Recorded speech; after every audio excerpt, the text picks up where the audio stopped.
গত ১৪ মাসেরও বেশি সময় ধরে গাজায় চলছে ইসরায়েলের বর্বর হামলা। নানা মহল থেকে যুদ্ধবিরতির আহ্বান জানানো হলেও তাতে খুব একটা সায় নেই দখলদার ইসরায়েলের। উল্টো হামাস ইসরায়েলের পাল্টাপাল্টি সংঘাতের মাত্রা দিন দিন শুধু বাড়ছেই।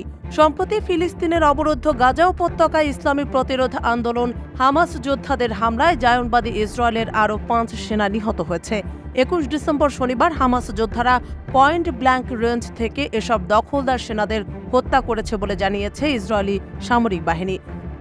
হামাসের সামরিক শাখা আল কাসসাম ব্রিগেড এক বিবৃতিতে জানিয়েছে, একটি জটিল অভিযানের মাধ্যমে আমাদের যোদ্ধারা জায়নবাদী ইসরায়েলের ৩ সেনাকে ছুরি মেরে হত্যা করে এবং তাদের কাছ থেকে অস্ত্র ছিনিয়ে নেয়। এই ঘটনাকে দখলদার সেনাদের বিরুদ্ধে এ ধরনের দ্বিতীয় অভিযান বলে হামাসের বিবৃতিতে উল্লেখ করা হয়েছে।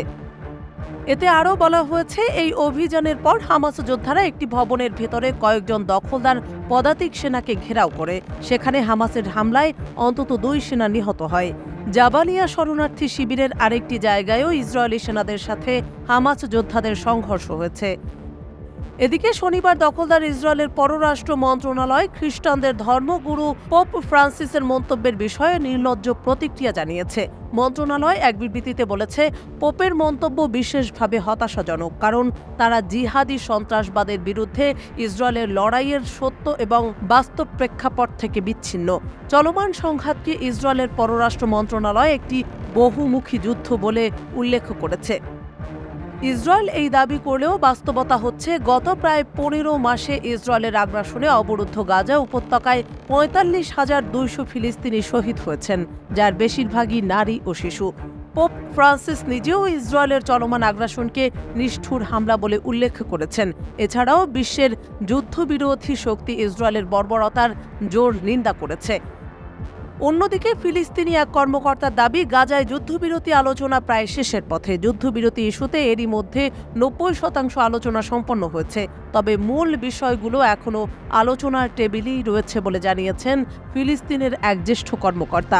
খবরটি প্রকাশ করেছে বিবিসি বাংলা।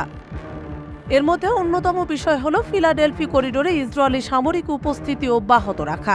মিশর সীমান্তের ওই করিডোরটি কৌশলগতভাবে দক্ষিণ গাজার কাছে গুরুত্বপূর্ণ।